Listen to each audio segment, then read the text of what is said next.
Happy New Year to you all, and thank you so much for coming back to my channel. How is 2022 treating you all so far? I hope you've dodged the Rona or the Amarian. Look at this reception. Now, hitting a new year can be hard for some. Sometimes just because there's so much that goes on, so many new changes, and because expectations are high. And this can lead to overwhelm, which is totally normal, especially after a holiday period. And everyone just needs time to find their feet and get into their groove. So I've taken the liberty to put together some of my goal-setting inspirations to get you back on track and give you the oomph you need to get to where you want to be. If you haven't yet watched my last video on why we set goals and resolutions and how to set the best goals, then be sure to watch my YouTube channel. I'm Dr Kandi, a GP and a mum to two, and I talk about little actions that make a big difference to your overall health and wellness. So here we go. So you've heard of dry January, veganuary, sugar-free January. Well, I personally am not a great believer of that type of abstinence unless you're doing it for the long haul. I'm a great lover instead of incorporating sustainable actions.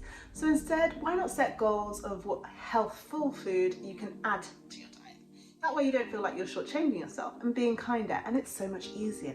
This goal could look like adding a helping of fruit or vegetable with every meal, adding a fruit-based snack into your daily routine, because adding nutrient-dense foods into our diet makes you feel like you're being way more generous with yourself. And as a side benefit, you're going to be fuller and less able to eat the, not so good stuff. So we often have lofty goals of revolutionizing our workout routine. 2 years ago, I told myself I was going to do a 20-minute run every morning before the kids got up. Never mind that I didn't love running, never mind that I hated the cold, and never mind that I loved a lion. I lasted 2 months, which to be fair is pretty good. But I moved to something that I was a bit more passionate about and just playing netball regularly. USA Today reports that 67% of gym memberships go unused. We've all been there. If you're completely out of the habit of exercising, then just start small. Do not sign up to the gym. Do not sign up to the gym. And when I say small, I mean micro. So an hour in the gym or running a 5K really feels so far off and even pointless starting. But if you set micro goals and build from there, then most fitness goals are achievable. So can you spare 5 minutes to stretch before bed, or whilst you're watching a program? Can you incorporate a short walk into your daily routine, stairs instead of elevator? How about some squats while the kettle boils? Anything. Get your inner critic under control. How? Well, for a deep dive into this topic, check out my video on my YouTube channel on why are we so hard on ourselves. But for now, I want you to focus on controlling your inner critic, mainly by removing any influences that make you feel less than you are. Why don't you start by taking a long, hard look at your social media accounts and cutting any ties with any accounts that contribute to negative comparisons. Stop scrolling gossip sites and stop gossiping, and look at your friendship circles and look at what they're bringing to you, what aspects you can improve on, both on the types of friends and company that you keep and the type of friend that you are, and revisit this regularly. As a busy working mum of two, this is one that I personally struggle with, but know that everybody struggles with. So I've taken time in my diary and made a monthly self-care appointment with myself. Weekly is a little bit too much for me right now. This appointment could be anything that feels like self-care to you.